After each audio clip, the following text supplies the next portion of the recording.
Good afternoon. My name is Aisha Chugtai, and I'm the chair of the Budget Committee. I'm going to call to order the Budget Committee meeting for Monday, August 18th, 2025. Before we begin the meeting, I want to offer a friendly reminder to all members, staff, and the public that these meetings are broadcast live to enable greater public participation.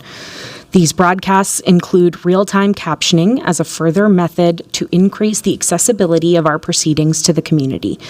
Therefore, all speakers need to be mindful of the rate of their speech so that our captioners can fully capture and transcribe all comments for the broadcast. We ask all members to moderate the speed and clarity of their comments. At this time, I'll ask the clerk to call the roll so we can verify the presence of a quorum. Councilmember Payne.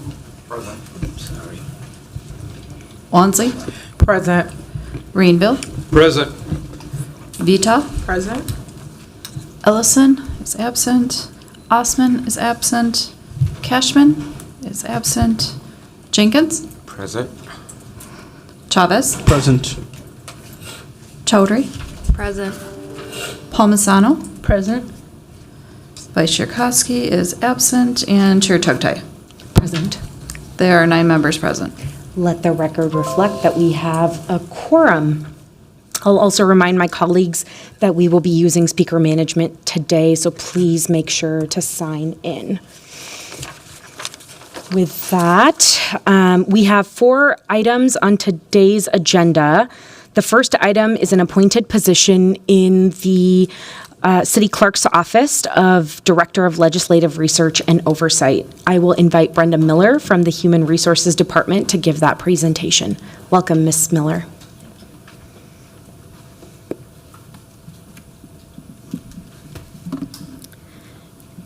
Good afternoon, Chair Chugtai and members of the committee. I'm Brenda Miller with the, the Compensation and Classification Department of the city.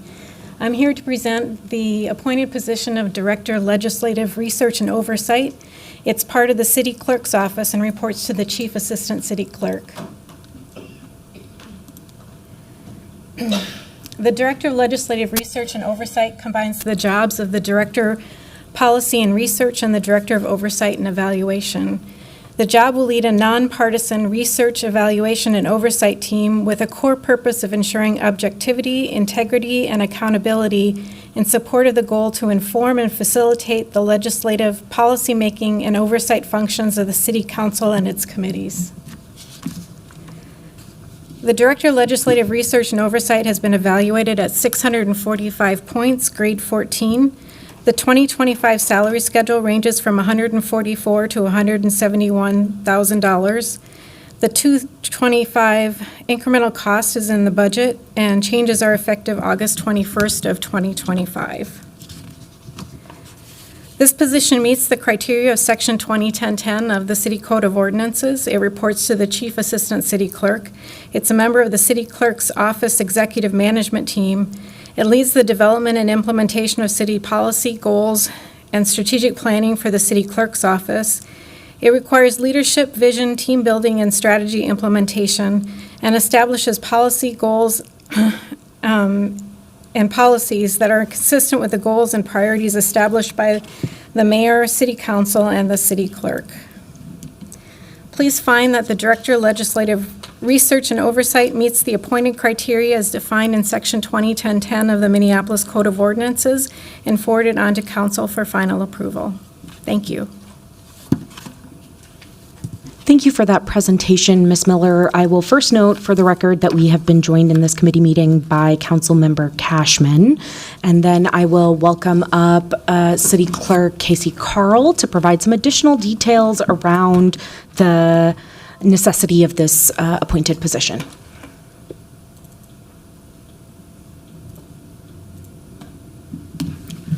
Thank you, Madam Chair, and to the council members. My name is Casey Carl. I have the privilege of serving as city clerk here in the city of Minneapolis. in terms of this particular position, just to level set and reframe where we are, the council, as the legislative and primary policy determinant body of the city of Minneapolis, has essentially three big responsibilities or categories of duties as shown on this slide. First, the council is the legislative body and has the authority to enact local laws that govern the community, and then internally to adopt enterprise policies that regulate the operations of the city.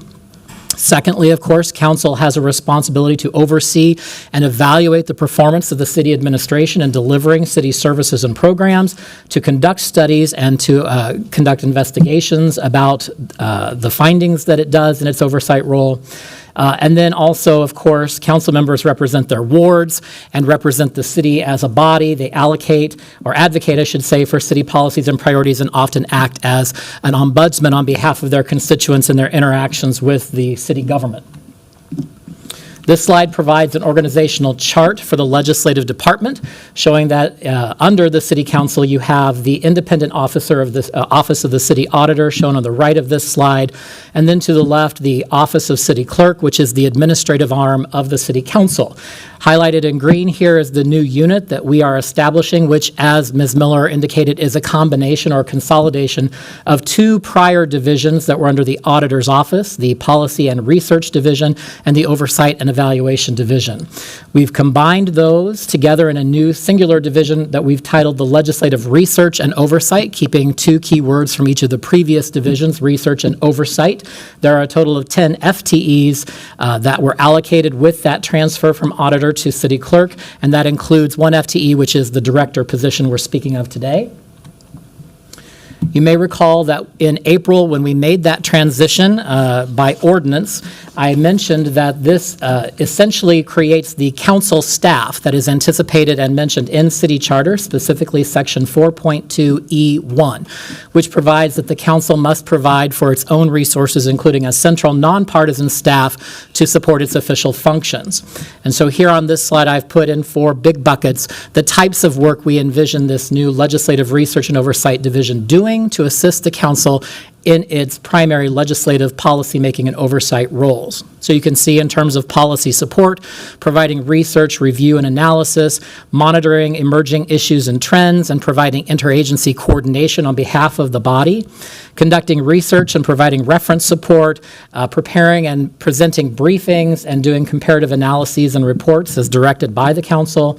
In terms of oversight, providing assistance with financial reviews and analysis, including of the mayor's recommended budgets, and program evaluation and oversight.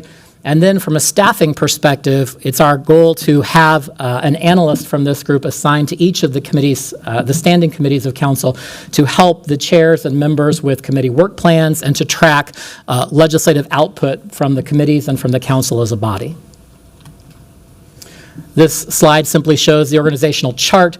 Ms. Miller indicated the director reports to the chief assistant city clerk, and then there are essentially 2 major divisions within the new division, one for policy and research, which is existing, and a fiscal policy and oversight team. That concludes my presentation. I'm happy to respond to questions that the body may have. Thank you for that supplemental presentation. Are there any questions from members of the committee? I am not seeing any, so with that, I will move approval of this item. Do I have a second? Second. This item has been properly moved and seconded. All those in favor, please signify by saying aye. Aye. Those opposed say nay. Any abstentions?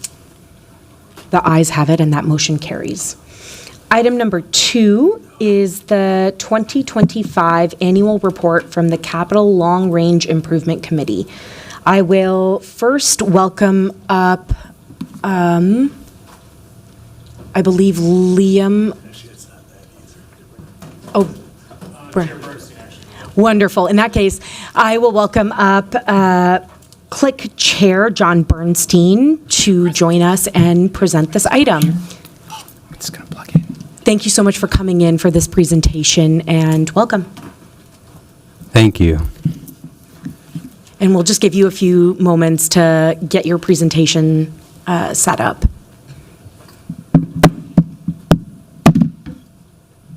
Is there an HDMI cable I can plug in?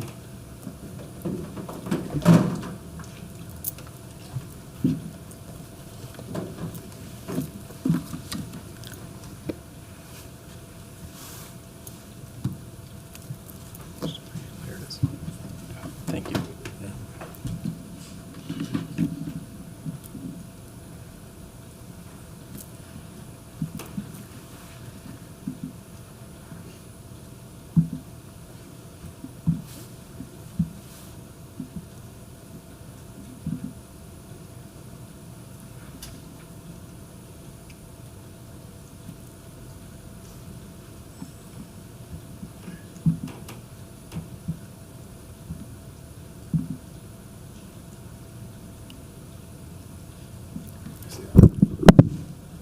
Okay, is that showing up for everybody? We see it. Thank Great. you. Good afternoon. I'm John Bernstein. I'm the chair of the Capital Long Range Improvement Committee. I'm going to give a brief presentation highlighting the CLIC report, which was published about a month ago. Hopefully you've all had a chance to review that. When I'm finished, I would be happy to take questions. Let me start with a brief primer on CLIC.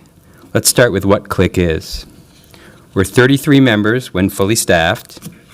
You each have 2 appointees to the committee, and the mayor has 7. And that results in a geographically diversified committee across the city. And despite that geographic representation, I think it's important to note that there's sort of an unwritten rule, not sort of, there is an unwritten rule, that it's okay to advocate for a project that's in a member's ward, but ultimately, we're all supposed to be trying to act in the best interest of the entire city. We're a citizen advisory committee, so our recommendations are non-binding. CLIC considers and prioritizes capital budget requests, better known as CBRs, submitted by various city departments. We do not originate or propose capital projects. We may, on occasion, suggest that the city consider a specific project when we get public input about an unmet need. And a good example of that from a few years ago was the Northside Greenway. It was a very well-organized neighborhood group that came and presented to us. Now a little bit about the CLIC process.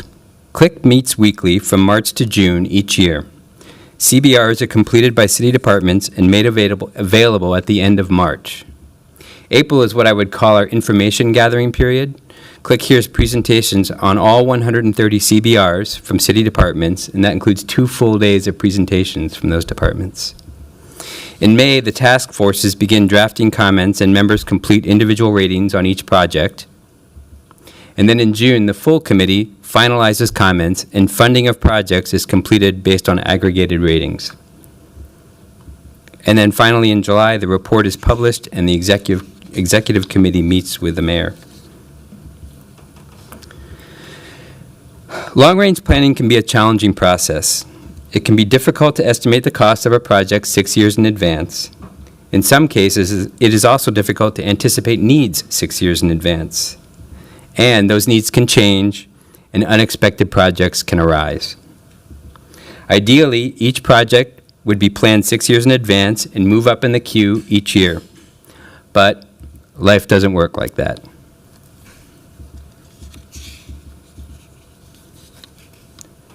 With the understanding that this process, by its nature, is sometimes messy, I'd like to give an example of a project that presented difficulties for the committee this year, and some possible ways to address this in the future.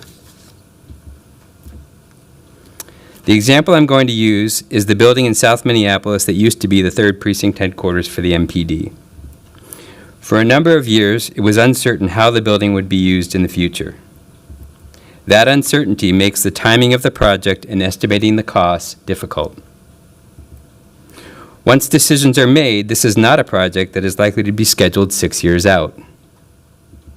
However, asking for $8 million in each of the 2 near-term years for a new project creates challenges.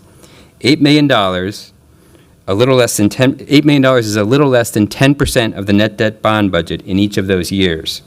So at a minimum, funding a project like this is going to delay other projects that were already in the queue.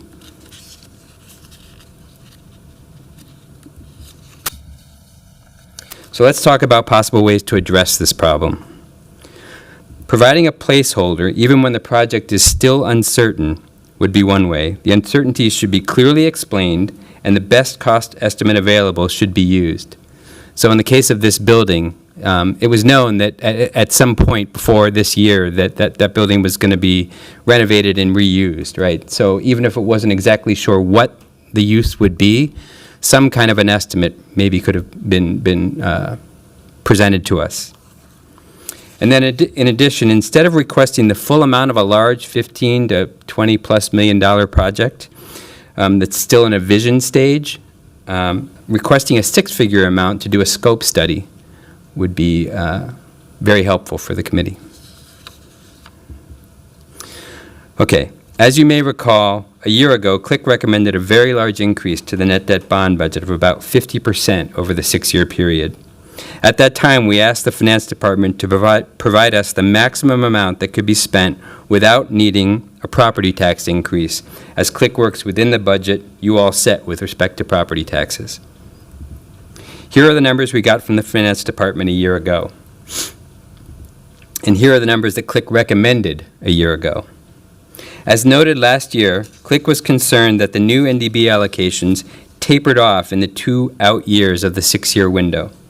Previous to the recent substantial increase to the annual NDB allocations, the trend line of annual allocations could have reasonably been characterized as gently rising. However, that changed last year when the NDB budget was increased. From the perspective of long-range budgeting, having the allocations decrease in the out years presents many challenges. First and foremost, many of the more expensive projects are first introduced in those out years, as they should be in good long-range budgeting. Last year, the committee chose to recommend a smooth distribution of the annual allocations that better reflected the gently rising trend that had been more typical in the past.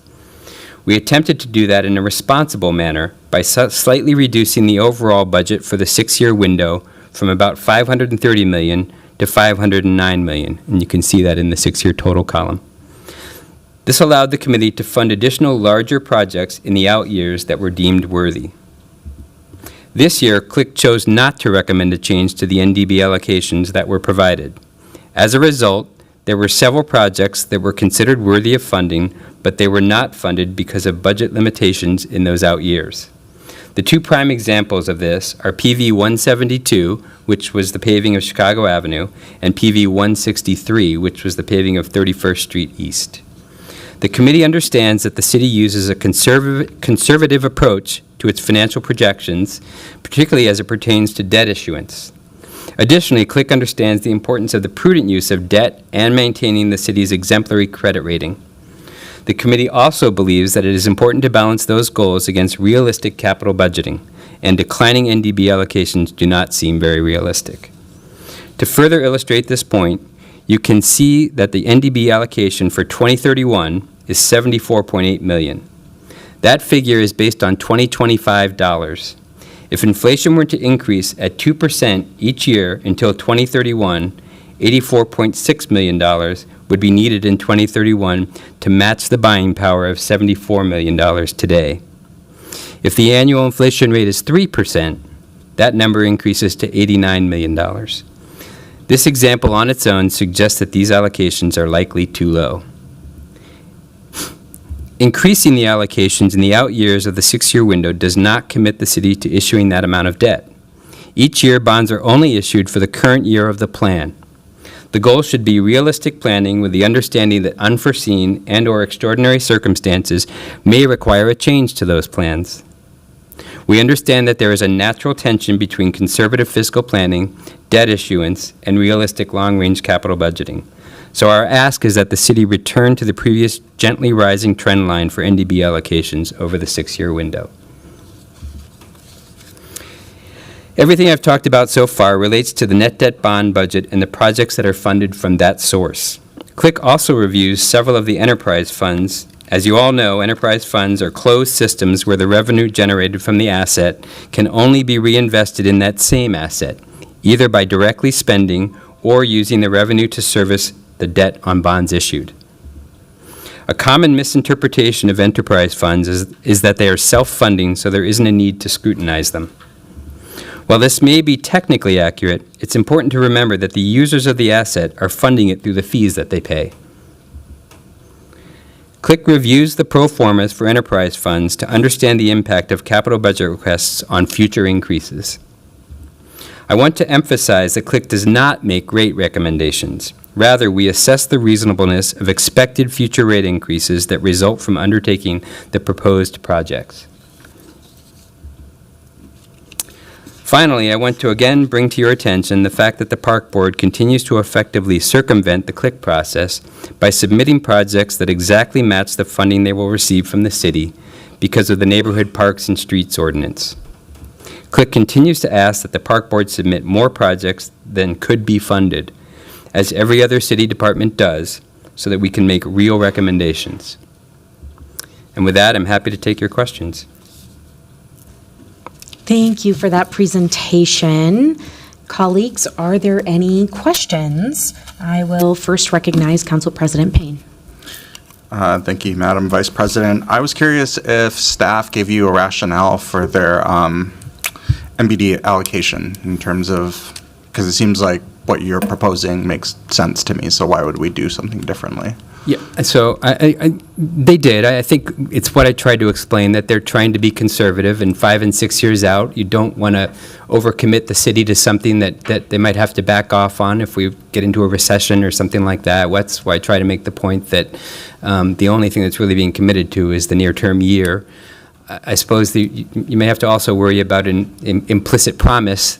Somebody reads that and thinks there's a certain amount coming down the pike, and that's why I say it always has to be caveated with the idea that if something extraordinary were to happen that impacted the ability of the city to raise money, that a change might have to be made.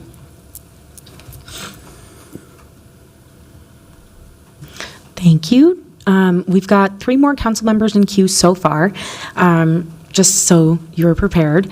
Next, I'll recognize Councilmember Wansley, followed by Councilmember Rainville. Thank you, Vice President Chugtai. First, I do want to say thank you to the Ward 2 appointees, Matt and Vince, who also served on the CLIC this most recent round, and for participating in what is a very deliberate process to get us these recommendations. I did want to follow up on some of the things that we've often heard used this as an example that you covered around the former 3rd Precinct, which is now going to be the South Minneapolis Community Safety Center. But seeing some of the projects that you didn't recommend, like for instance, PSD 23, I believe that is the wellness center, just wanting to get a little bit more context on, what kind of led you all there. I know last year when we had CLIC members come and present, they shared, again, lack of specificity and details really made it challenging for the board to really come to a recommendation. And I do want to let colleagues know, too, we actually took those previous CLIC members' suggestion serious, and this body did pass a legislative directive that asked the administration to come forward to lay out details about their public safety capital projects that should be coming to Cal on September 22nd. But just wanted to see how we got here for another year where it sounded like some of those same concerns were present, and just wanted to get a little bit more information on that. I don't think there's any single answer to that, but I think there's still an issue around specificity of the project. And, it's easy to stand here now and say all these things, but one of the things I tried to make a point of during my presentation is this is challenging work, right? The public service, the public grounds, part of the city department that's in charge of, designing buildings and all of that sort of stuff for the city, that's challenging work, right? I mean, sometimes they're asked to do something, there's a hurry to do it, they don't even have the land for it yet, and so I want to recognize that up front. But yes, that is a project where it's a big ask, it's a lot of dollars, there's not a lot of specificity, and I think another concern that the body had this year was that, to a certain extent, it seems like I'm forgetting the name of it. The Settlement agreement? Yeah, thank you. The settlement agreement, it's being leaned on a bit without giving us specificity around what it is specifically in the settlement agreement that is being addressed. And it's sort of just a blanket, well, the settlement agreement says we have to, instead of what are the specifics, and what is this meeting within the settlement agreement? Thank you for raising that. That's something that I know on September 22nd, also I'll be inquiring more about, because we've heard that on a multitude of contracts related to MPD being related to the settlement agreement. And I think in your report, you specify or request where, again, what subsections, assessment is not the same as a requirement. So being very clear of how that's being utilized and what sections are being used as a basis for these recommendations from the administration around projects. So I'll make sure to raise that too on the September 22nd meeting, because we've heard somewhat similar, so that's good to know. But that's all the questions and comments I had. Thank you for sharing and presenting today. Thank you. And next, I'll recognize Councilmember Rainville. Thank you. John, thank you so much for your volunteer work. I'm wondering if you could go back to the slide about the park board, please. And I'm just looking for a little more detail in this. Could you be more specific? What do you think is happening there? Sure. So starting in 2016, when the Parks and Neighborhoods Infrastructure Ordinance was passed, that legislation codifies the exact amount of money that the city transfers to the park board for capital budget projects. Since that time, the park board has submitted projects that exactly match the amount of money that they're going to get from the city. So it's something around $13 million. So in effect, if we were to not recommend one of their projects, they'd have money they wouldn't have anything to do with. In other words, what they should be doing is submitting $20 million worth of projects, so we can tell them which $13 million worth of projects rise to the top and should be the ones that they consider doing, which is exactly what every other city department does with us. Does that clarify for you? No, it's a very good explanation. Thank you very much. Okay. Thank you. Next, I'll recognize Councilmember Cashman. Thank you, Chair Chugtai, and thank you, Chair Bernstein, for serving. Thank you, Ward 7 Click member John Maternoski, who's also here. I just had a couple questions about the Loring Greenway, which is an area that has been on the list for a few years now. And so I know you, in your report, you detailed out that many of the facilities are currently not working, and there's urgency in completing these repairs, increased operational costs and safety concerns noted in the Click report. Can you share a little more detail as to when the capital request for improvements to Loring Greenway was put into the queue, and whether it's remained in the same place or been bumped or improved in order to meet the urgency of the fountain, lighting, all of the assets that are in disrepair? So that one's a little bit more complicated. It's got some funding sources that are outside of CLIC. I forget the exact name. It's a Sorry? Permanent Improvement Levy. I believe that project is relatively new, like maybe this year or last year. Sorry, they all kind of run together on me. And that one's complicated by the fact that there's several different issues, but the big, seems to me, the big issue is that the room that houses all of the electrical for that, for the lighting and the fountains, is hazardous because there's water leaks in it. And to solve that problem temporarily, the lights everything's just switched on and nobody goes in there. So clearly that's something that needs to be fixed ASAP. And I think we commented about that in the report.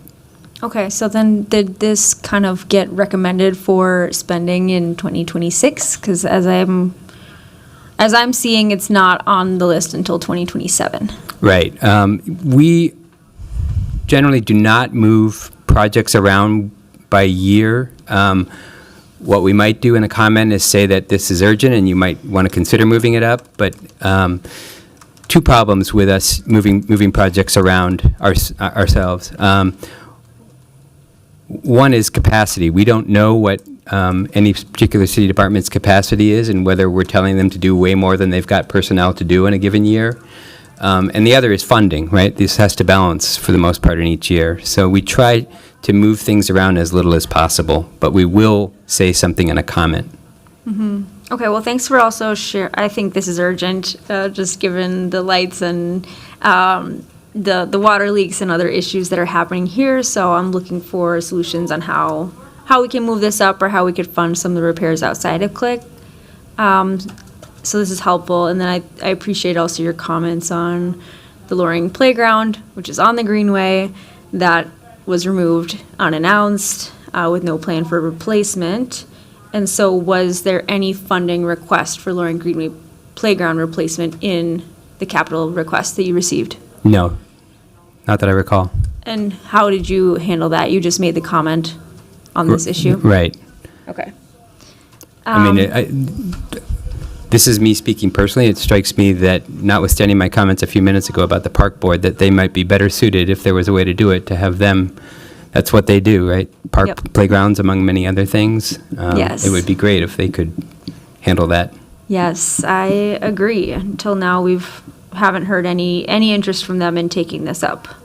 And then lastly, just wanted to check on how your recommendations are being reflected in the mayor's budget, because I do see in the budget book here that we have more money allocated towards capital than was in the CLIC's recommendations. So how did we get to that point? I have not had a chance to look at the mayor's proposed budget in detail, so I couldn't tell you that at this point. Okay, I'll ask budget director. Thanks. Councilmember Cashman, let's note that for a staff follow-up memo, and Mr. O'Brien can be sure to get back to us.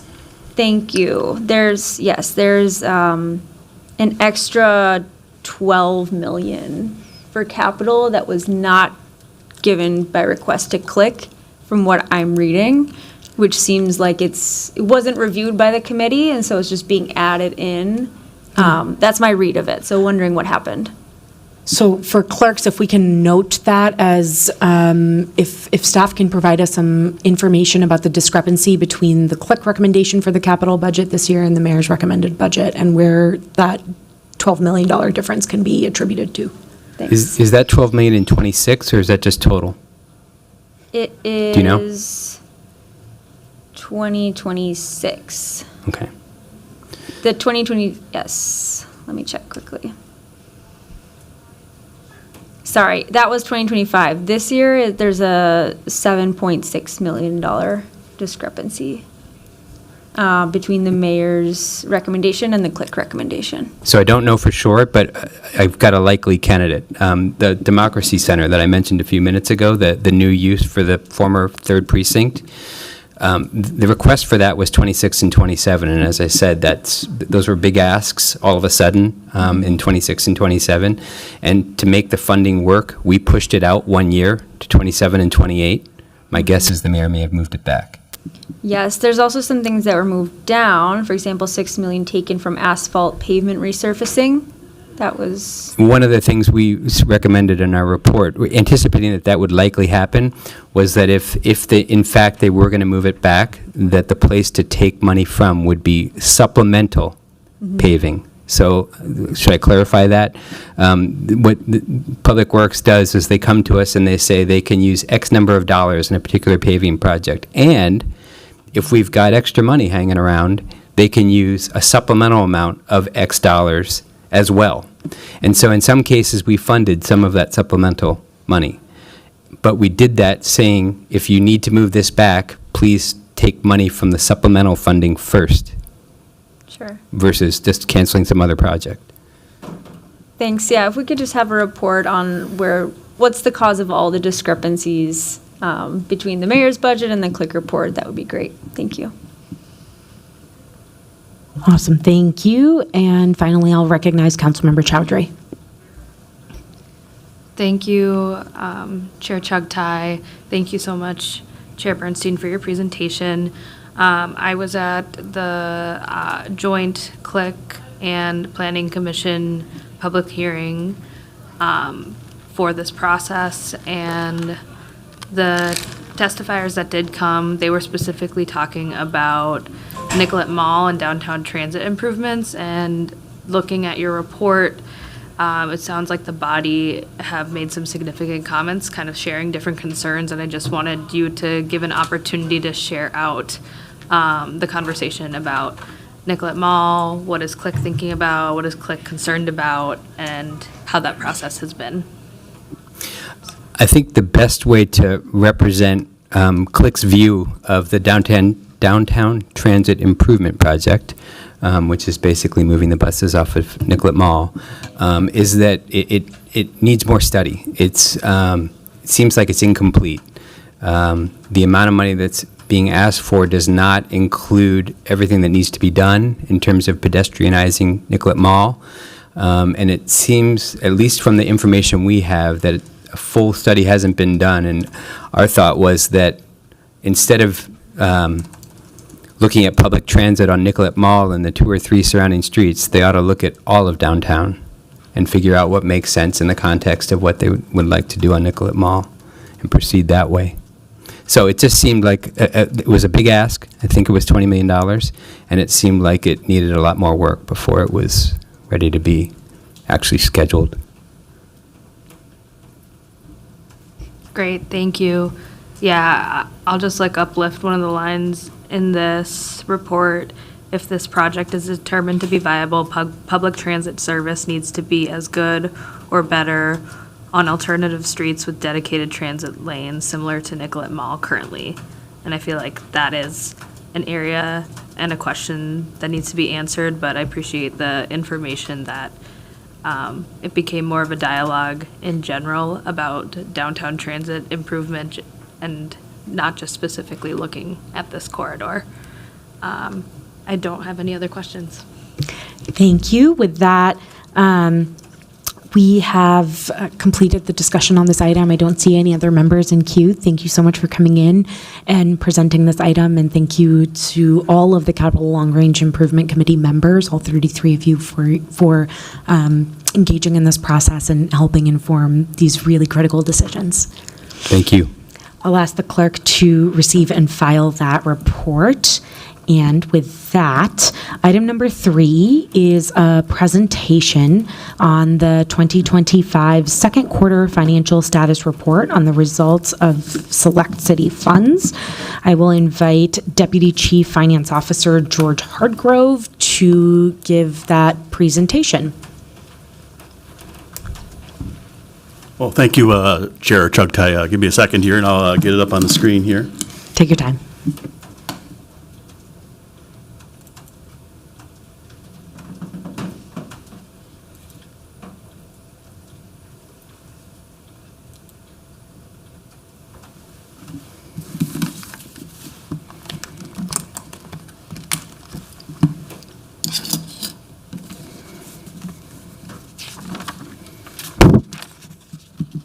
Okay, thanks again, Chair Chugtai, City Council members. My name is George Hardgrove. I'm the City Controller. I will be presenting the second quarter financial update on the city finances on select city funds. So moving right into it, as I think I've said last time, this is a point in time report as of June 30th of 2025, so about 6 weeks ago or so, we closed the books through June. We won't have final numbers, of course, until the end of the year when we have our year-end audit, and we'll hear a little bit more about that from Deputy Controller Lang in a little bit here, but they'll be published in our annual comprehensive financial report. And finance urges caution, certainly, in given the changing situation in the city. I already know of things that have changed, since we finalized this report and everything. So certainly, if changes need to be made, certainly we'd be more than happy to help the city council and everything in that as well too. So talking about our financial highlights, I really feel the city is kind of in a period of transition right now. If you look at 2024, we'll see that it was a pretty stable year, especially in the general fund, where the balances really didn't go up or down the whole year. However, in 2025, looking at the first half of the year, we've kind of noticed the fund balance are starting to run down now a little bit, certainly as time goes on, especially with all the federal funding and things the city has received over the last several years. As that's been spent out, we've seen the fund balances kind of spun down now. One of our major highlights is I'm happy to report that we've continued our AAA bond rating for all three major rating agencies. They just recently confirmed that. So we continue with the AAA bond rating on our debt. We also continue to see property taxes running below budget. We're forecasting about $19 million below or so due to non-collectible amounts.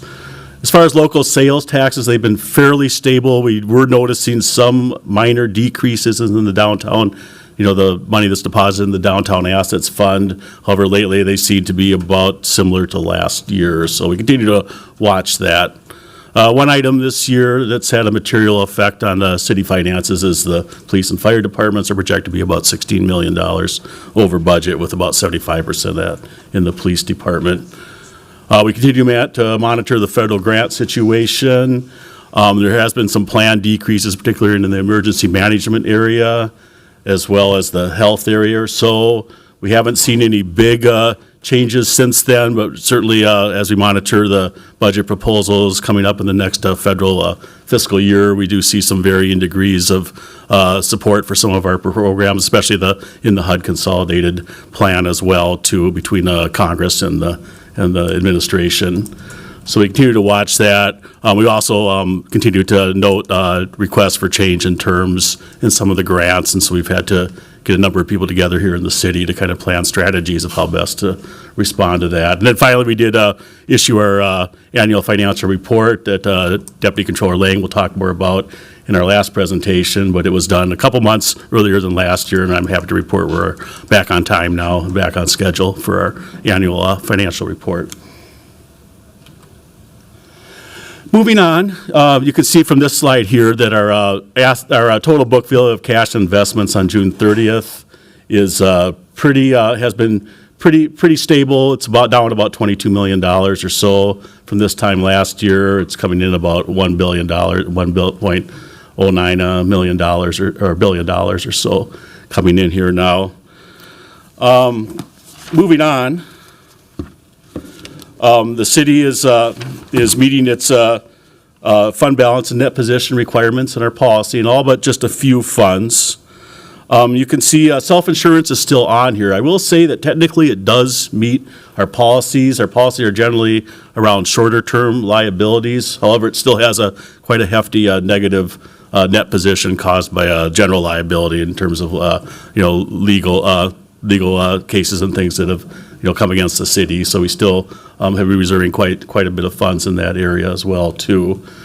You see fleet services is still on the list here, projecting them to be about $1 million, $1.1 million or so below their target cash balance by year end. Parking, on the other hand, is improving. They're expected to be about 2.6 million below target at the end of this year, but it's getting closer. We expect hopefully sometime in 2026 to be at our targeted cash balance. And then property services is projected to be about 4.6 million under its targeted cash balance as of the end of this year. And then finally, moving on to the general fund. The general fund is our biggest fund here in the city. It accounts basically for anything that's not required to be in its own fund, such as internal services or enterprises or funds that have major restrictions on them. So you can see our projected cash balance. We're projecting it to go down $60 million. It was at $234 million at the year end of last year, and we're projecting it to be about $174. And then more recently, the cash balance on June 30th was about $15 million compared to $58 million. That's usually the low point for the year in cash because we haven't recorded our property tax payment from Hennepin County yet. But in keeping kind of with the theme I've been mentioning, it is starting to run down as we move into 25 here. Projected 2025 ending fund balance, we're projecting about $149 million. Again, the same $60 million decrease from the $209 million that it was at the end of last year. We're forecasting our 17% minimum fund balance requirement which is actually based on the 26 budget, so we had to estimate it at this point to be about 118 million. So about 30 million above the fund balance target for the general fund. And of course, the 25 budget includes about $24 million in planned use of fund balance. And we did roll over about a little less than 42 million. And so finally, of the 149 million, we do need to restrict funds for the North Commons Park and then public safety funds as well, too, that we received from the state. So looking at it in more detail here, you can see, there's our $209 million up on top.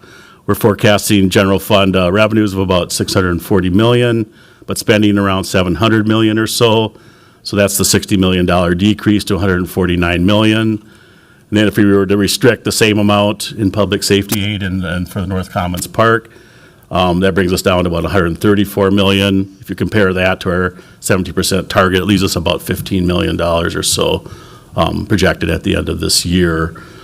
We certainly, certainly many uses of fund balance. For example, if we were to, get our federal grants cut, that could be a need. There's also, our anticipated rollover between 25 and 26, and certainly the economy and the general markets. We're watching those closely to determine if they have an effect on the city's finances. And then looking at a little bit more details on the general fund revenue, you can see that most of it is property taxes, and you can see the budgets in the blue, and then in the green kind of dotted bar graphs. They show the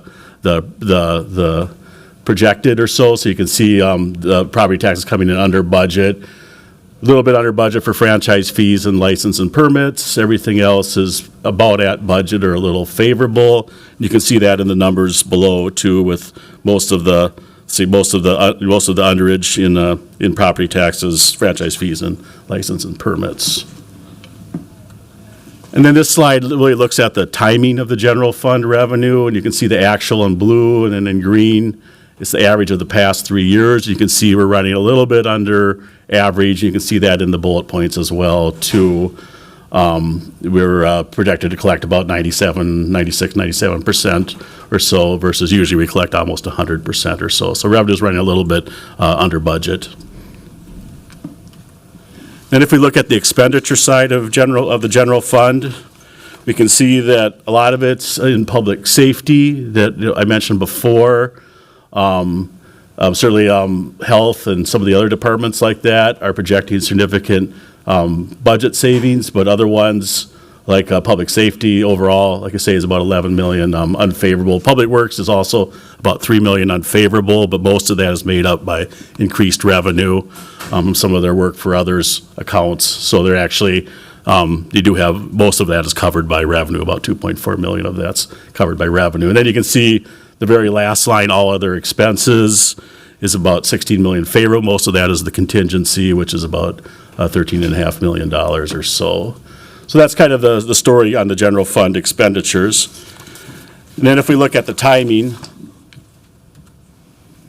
you'll see in the blue charts there, you can see they're running a little bit ahead of the 3-year average, meaning we're spending more money, which kind of wanted to emphasize that we are starting to spend things down. And you can see that as the quarters move on, that we're spending a little bit more than what we had spent in the past 3 years. We're projecting about 97% of our budget being spent versus a little less than 92% as the average. So again, we're spending things down a little faster than we normally have here at the city. And then moving on to some of our other funds, this is the special revenue fund. So again, these are funds that generally are restricted. The bigger ones are the convention center, downtown assets, Target Center, regulatory services and grants, and CPED, of course, all have quite a bit of funding that's restricted. You can see for both the fund balance and the cash balance, those are both projected to decrease by year end. Some of that is due to transfers from downtown assets to the general fund. Then in addition, in the CPED, that one thing that affected their fund balance is we found some land for resale that was not here anymore, and so we had to take that off the books, and that was about $14 million. So that was part of the fund balance decreases as well, too. And so you can kind of see, this is a detailed report here of our financial strength and our fund balance projections for the major funds in the special revenue fund family. And you can see if you look on the far right side of it, you'll see almost universally the fund balance going down from what it was at the end of '24 to '25, especially like the downtown assets and then CPED as well, too. Moving on to internal service funds, these are funds that we use to provide services and goods for departments that generally sell those to other city departments as opposed to the general public. You can see one of the bigger ones are fleet services, property services, and of course the self-insurance fund. Here it's a little misleading in the sense that both the net position and the cash are increasing from the end of 2024, but that's solely because of the self-insurance fund. That's having a fairly hefty cash increase that I'll show in a second. So that's really the main reason why they're increasing. Otherwise, most things have decreased. And we can see that on the next slide here. Again, if you look to the far right on the slide, you compare the ending 2024 with our projections for 2025. Again, almost all decreasing a little bit, except for self-insurance, which is going up by about $26 million. To put the city in better position for our long-term liabilities. And then finally, our last family of funds is the enterprise funds. This is kind of the exception to, kind of fund balance is running down. This one is fairly stable. They're actually going up a little bit. You can see our projections. Mainly this is public works type enterprises such as the sanitary sewer, stormwater, water, solid waste, and then CPED has parking, of course, and then CPED has an enterprise fund as well, too, but that's not nearly as big as the ones in public works.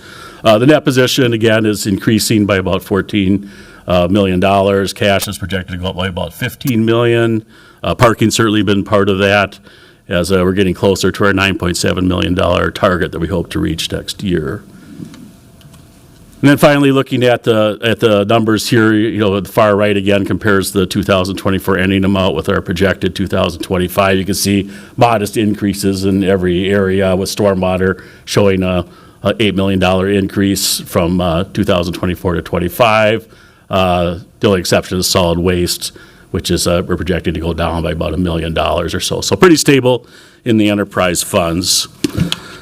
So at this point, that concludes my presentation on the second quarter financials. I can take any questions at this time. Thank you.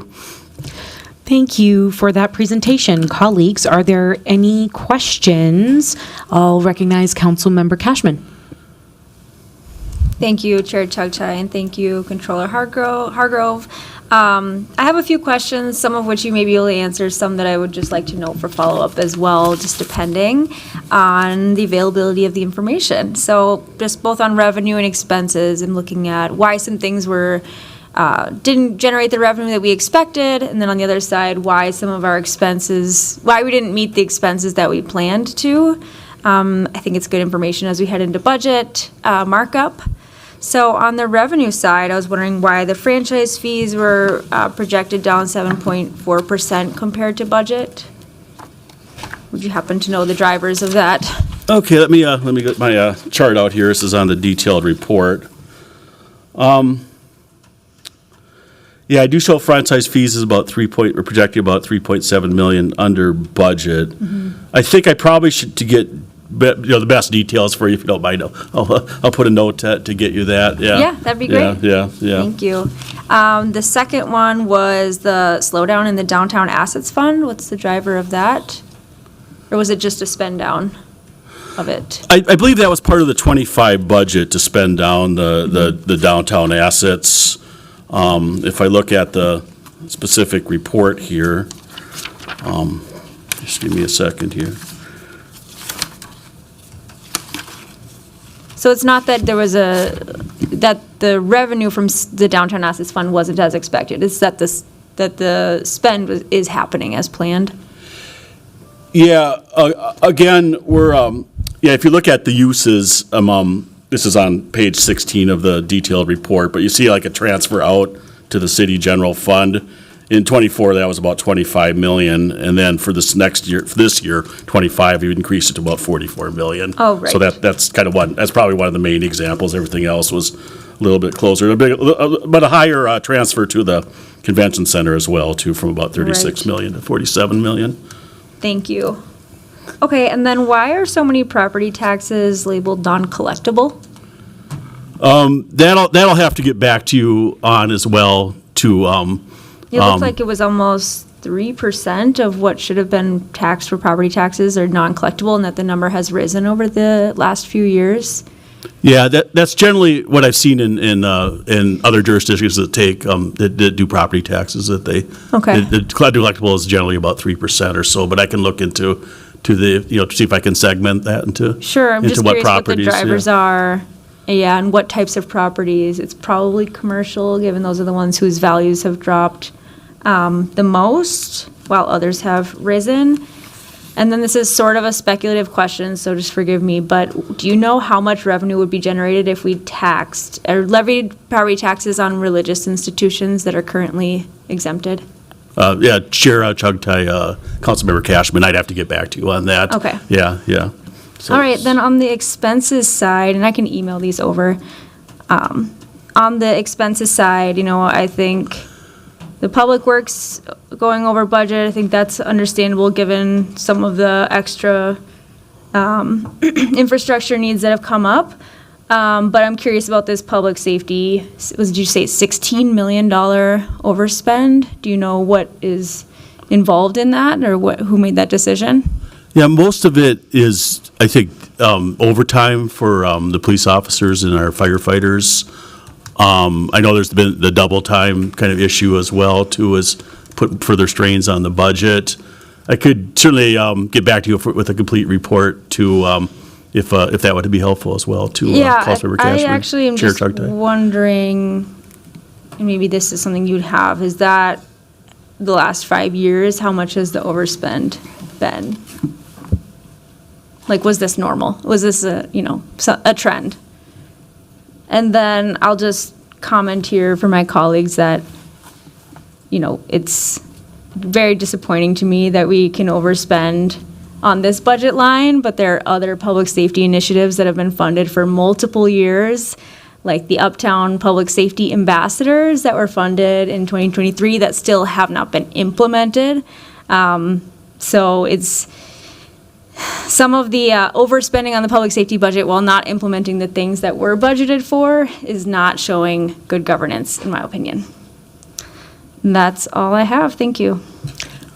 Wonderful, thank you. I'm not seeing any further questions from colleagues, so thank you for your presentation, and I will ask the clerk to receive and file that report. Excellent. And with that, our final item is the 2024 Annual Comprehensive Financial Report on year-end audited financial and operational results. Here to present that item is Deputy Controller Rob Lang from the Finance and Property Services Department. Welcome, Mr. Lang, and please get started as soon as you're ready.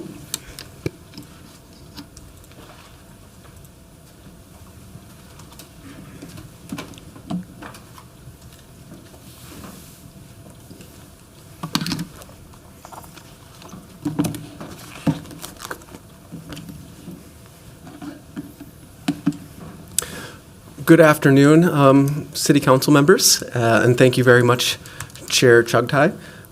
As stated, my name is Rob Lang. I'm the Deputy Controller for the City of Minneapolis, and I was the primary contact for the audit with the city, including the state auditors.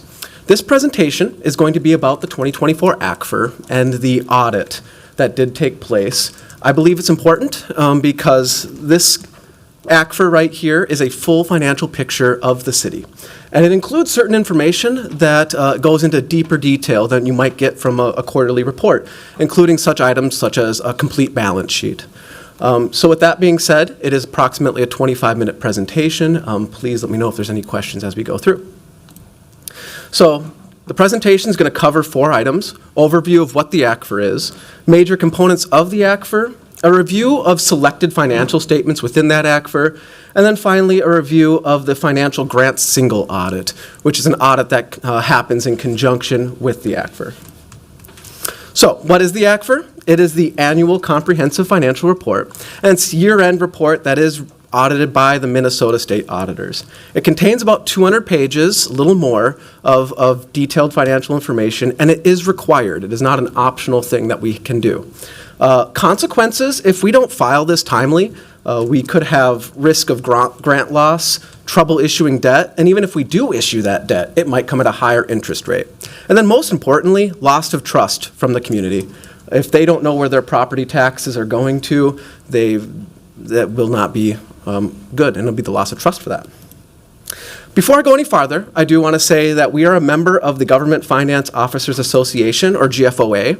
We have been for 50 years or longer, and being a part of that association requires that the City of Minneapolis enhance its transparency in the aquifer. So we actually go a little above and beyond than the typical accounting standards would have us go so that we can continue in good standing of this membership. And we've received for the past 50 years their highest award, which is Certificate of Achievement and Excellence in Financial Reporting. So here we have the 2023 one. We did just file for 2024. We should find out by the end of the year. I'm very confident that we will continue our trend. So audit timeline. We do start this in November. We do preliminary analysis and internal control review. From end of year, December, to mid-February, we close the books. Then from mid-February to April, we prepare audit work papers, and we do a substantial amount of our testing at that point. Then from end of April to May, we compile the draft of this report and finalize our audit testing. And then finally, we file it by June 30th. And I will say this year, excellent news, we did follow the target timeline this year, and we're able to file before the June 30th deadline. All in all, it takes about 8 months, so it is a substantial portion of what the Controller Department does for the city. So the actual aquifer itself has 5 main components: audit opinion, management discussion and analysis, required and supplemental financials, which is where the bulk of this presentation is going to land, notes to those financials, and then finally the statistical section. Before I go too much farther, I wanted to give you a snippet of the table of contents. Things highlighted in blue is what I'm going to cover briefly today, but the rest of it in white is more information to be found within this that you could look for additional information related to your city's financials. And then finally, here's the second page of that to highlight that fact more. So the audit opinion is the end goal, and the auditors provide an opinion on the reliability of these financial statements. So it's not just your internal auditing team internal accounting team that's putting this together. It's third-party auditors saying that it can be relied upon by the public and by city council to make decisions. They did issue an unmodified opinion, which is the gold standard opinion we're looking for, stating it can be relied on. And you'll see there's a snippet there directly from the aquifer on that opinion, saying a company financial statements referred to present fairly in all material respects the financial position of your city. Next section is the management discussion and analysis, MD&A. It's written by the controller group, and it is a 25-page section of just words and paragraphs, not financial statements, that someone could read to get a good view of what the city is, as well as prior year analysis. So if you have if someone from the public did not have the savvy to review financial statements, I encourage them, read this 25-page portion, and you'll get a good picture of the city. I do have a snippet here of the highlights of that MD&A that as an example of what you can find. Third section is the financial statements. This provides information on the city as a whole, as well as broken down by individual funds. 4 primary statements that you'll find in there: the balance sheet, or statement of net position. This is a statement not typically presented in the quarterly reports, because typically we would present the statement of activities, or the income statement, so that you guys can see year over year the income and revenue and the expenses. Finally, we have budget to actual statements, which is also something that you're typical to seeing, and then cash flow statements showing how cash moved through the fund. We won't be touching so much on the cash flow, it's very technical, but the other aspects we'll be touching briefly on. So the next few slides, I did select, there is over 50 financials in this. I do not want to present for hours on the aquifer. So I have a select few statements I think would provide the most useful information for the time that we have. All right, statement of net position. This is the balance sheet for your entire city. I highlighted in blue the key items I'm going to cover real quickly. So you will see here, total assets of the entire city and all its funds is $5 billion, of which $1.1 billion is considered cash. Additionally, I want to point out the current assets, which is our cash, receivables, inventory, things that we can use to service next year's services. And that totals $1.5 billion. Then finally, we have $3.5 billion is our capital assets, our bridges, our lands, our road. And so that is the assets at the end of '24. Liabilities was $1.8 billion, of which 350 is considered current. 350 million, I should say, is considered current. This is important because when we're looking at the balance sheet and the health of the city, we want to compare a few different items, one of them being current assets versus current liabilities. Can we pay our current liabilities? And we'll see here is that we have over 4 times more current assets than we do have of current liabilities. And that's an important ratio, and typically we want to go a little higher than 2. 2 or higher is what we're looking for. Then finally, we have this net position. That's assets minus liabilities. And we had a little over $3 billion in net position for the entire city. Now, looking at that $3 billion number, we will see that about $2.6 billion is invested in our net and capital assets. So that's going to be our land and buildings less our long-term liabilities associated with them. And that's an important number because of the $3 billion net position, we cannot necessarily spend $2.6 billion of it. That's tied into our infrastructure. Then we also have $400 million, and that's considered restricted. Again, we cannot necessarily divert those funds to different projects because they've already been tagged to a project. So of the $3 billion number we said, we have $33 million that's considered unrestricted and may be able to be used in different projects more easily than the restricted portion. Statement of activities. This is the entire city's income statement. And it looks a little different than a typical income statement because this is governmental accounting. But I will notate that in the entire city, we spent $1.3 billion. And you can see down the column the different expenses that would be, whether it's public safety, we spent $354 million in 2024 to provide public safety services. We then have charges for services, grants, other contributions to offset those expenses. But the end result is that we have $518 million in loss because we don't charge for all our services. Instead, though, we do collect property taxes to offset that. We collected $653 million in general revenues, and that did result in the increase in net position of $134 million for the entire city. So here's a snippet from the statistical section. I will show that it's a 10-year trend, and it will indicate that we went from $1.9 billion in net position up to $3 billion in net position. Over the last 10 years, approximately a 6% growth year over year, showing that the city continues to grow. Let's pause here for a quick question. Council President Payne. Yes. Thank you, Vice President. I'm just curious if the report breaks down which funds are included in the roll-ups. So, for instance, we have a general government line item that I'd just like to understand what we're actually accounting for in the general government. Like, whereas like public works, public safety are fairly self-descriptive, but I'm much more interested in kind of understanding like maybe the next level of detail underneath that. I'm guessing it's a number of funds. For the general government? Yeah. Yes. So, and actually, later on in the financials, I will be showing, because this is the city overall, but we also do have individual funds that we report on as well, and we can see the activity of those. But yes, for this, when we report the statement of activities, it's on a functional expense, and so it's not necessarily one fund is going to make up one aspect. It's not a one-to-one ratio.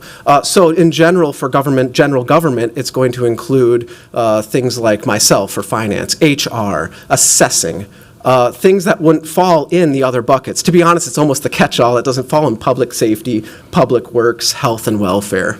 So to answer your question, it is the things that don't fall into that. Okay. Thank you. Thank you. Thank you. Please continue. And just to recap, as far as how we've been trending over the last 10 years, this is part of the statistical section. but I just wanted to bring it here to highlight that, yes, we've went from $1.9 billion in net position to a little over $3 billion over the last 10 years.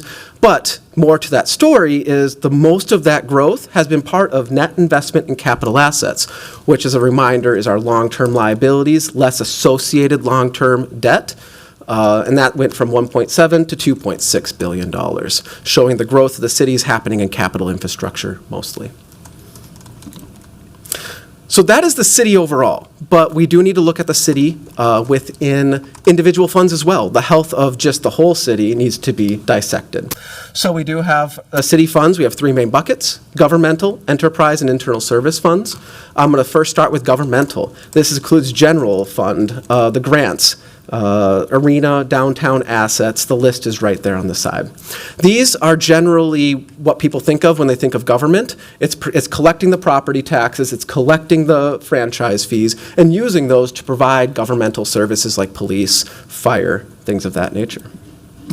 So here's the balance sheet. Again, something that's not typically presented in the quarterly reports. I want to show that we have total assets of $1 billion, 0.07. These are all considered current assets on this particular financial statement. And we go to long-term liabilities of $102 million, and we can see again that our current assets compared to current liabilities shows a good health of the funds overall. And then finally, the total fund balance of all these governmental funds, $752 million. But I want to focus more on the general fund. So we do have $251 million in assets, of which the vast majority of it is cash, $234 million. We do have total liabilities of $40 million, again showing about a 4 to 5 current ratio. And then finally, we have the fund balance of $209 million. This is where we want to reflect what George was just talking about. Of that 209, only $140 million of it is considered unassigned, which is more able to be utilized for services to the city. But remember, of that $140 million, we have a 17% fiscal policy that we have to stick with, and that's the minimum floor we want to bring it down to. So that keep that in mind when you look through these financials. Now we have the income statement. So all governmental funds, we collected $1 billion, a little over, and we expended $1.1 billion. Then we do have some other financing sources and uses. This includes transfers, resulting in $16 million increase for all the governmental funds. But let's just focus on the general fund again, because it does share an interesting story about the relationship between the general fund and the rest of the city. So we collected $570 million. We expended $640 million. It's a deficit of $70 million. So how does the city cover that deficit? Well, we have transfers from other funds that were about $90 million in 2024. There's a little bit of transfer out as well. But then because of these transfers, we had a loss of $1 million. And that's important to see because we get these transfers from downtown assets, we get these transfers from the parking fund, we get them from the grant fund. So the health of those funds needs to be considered as well when we move forward. So that's the governmental funds at a high level. Next, we have the enterprise funds. These are business type-like activities. We sell a service and collect a fee for it. So we have to look at it, the financials a little differently, particularly the income statement. Statement of net position, this is our balance sheet showing that we have, and this balance sheet actually is so large, I had to split it in two. So the first is just the assets. We have $1.6 billion in assets, of which the vast majority of those assets, $1.4 billion, is associated with capital, bridges, and infrastructure to provide the enterprise services. $205 million is considered current assets to be utilized next year. Comparing that to our long-term liabilities, we had $415 million in long-term liabilities, but current liabilities only $67 million. This again shows you compare the $220 million and $205 million in current assets compared to the $67 million current liabilities. We are showing about a 3 ratio for the current ratio. Finally, I do want to go down to the net position of $1.2 billion, of which $75 million is considered unrestricted. I did highlight, though, if we go individual on the funds, the parking fund, it has a deficit unrestricted net position. And when we're reviewing these financial statements, we want to consider what funds might end up needing more attention. Parking in particular had a $10 million current assets, but $14 million in current liabilities, showing that we might owe more than we currently have in assets. There are a few drivers with that, but I will say because of our fiscal policies, it was identified in a previous year, and so that deficit has actually been improving. It was about $5 million in '23. In '24, it's $1 million, and we're hoping in '25 we will continue to improve the situation. As a relationship portion, part of that reason is because we transfer money to supplement the general fund, and that has to be decreased according to the health of the other funds. Real quick on the income statement, enterprise. We do have operating revenues of $355 million, expenses of $309, total operating income $45 million. This is an important line here. We treat these as businesses, and generally, if you don't have operating income year over year, you can not have it for a couple years, but it will eventually affect the health of the fund if you aren't able to get an operating income. Finally, total change in net position was $50 million. All right, one more set of funds, the internal service funds.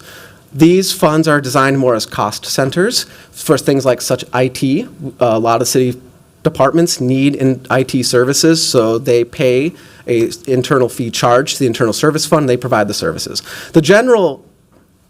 When reviewing the financial statements for this, you don't necessarily want to build a large net position balance in them, but you also don't want to crater it. You want to collect just enough revenue to provide those services. So with that in mind, let's quickly look at the balance sheet here. You'll see we had $388 million in total assets, but the vast majority is current to provide those services. $220 million of current assets, and even more, the largest part of that is cash at $204 million. Like George said in his Q2 report, the self-insurance fund is holding a significant portion of that, $175 million, which if you remember on the total city of $1.1 billion, self-insurance fund is holding approximately 17% of our cash balance. But it's necessary. If we go to the liability side, you'll see here that we had total liabilities of $322 million, of which $82 million is current. Important aspect, especially with the self-insurance fund, we had $60 million in current liability for the self-insurance fund. We had $175 million in assets.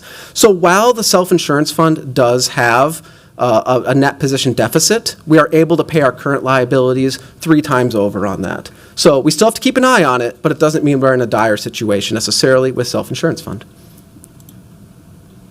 And then finally, the revenues and expenses, the income statement. This reflects what I was saying before. We collected $268 million. We spent $279 million. After we factor in some non-operating revenues, such as transfers and intergovernmental, we had a little bit of a loss of $7 million, but not significant. We do want to collect about as much as we have for services in that, and this helps reflect that. So that's the 3 main funds. I wanted to show you 2 more statements for additional information you can get within the ACFR. In particular, this one is the general fund budget to actual report, highlighting that we collected $37 million less in revenues than budgeted, but we also spent $76 million less than budgeted. There was a question actually earlier about what the police have historically. Have they been over or under budget? And we can see in 2024, they were actually under budget by $5.4 million. And while they are currently forecasted over budget of about $11 million, this can highlight that over the years, the ACFR could show you that information you're looking for. Can we pause here for one more question, quick? Oh, absolutely. Yep. Wonderful. Thank you. Council President Payne again. Thank you, Vice President Chugtai. Yeah, I was curious about, we know, for instance, for a fee, we are statutorily required to only do cost capture on a fee, but obviously for our enterprise funds, they're operating at a net positive position, at least across most of them. Like, where is that line between a service that can exist within an enterprise fund and something that is a fee that has to operate at 95% cost capture? That is a wonderful question that I don't have a direct answer for you currently right now, as far as the individual agreements related to what can be utilized or not. Now, with the enterprise, there are different requirements for, say, the water enterprise, where we need to be more particular on whether or not transfers can go out to fund other services, versus like parking, where it can be considered that certain revenue generated from that could be allocated elsewhere. Yeah, this actually might be a question for the attorneys, and I'm wondering, not to put you on the spot, but actually for clerks, if you could just document for administrative follow-up, what's the definition, like, how would I want to phrase this question?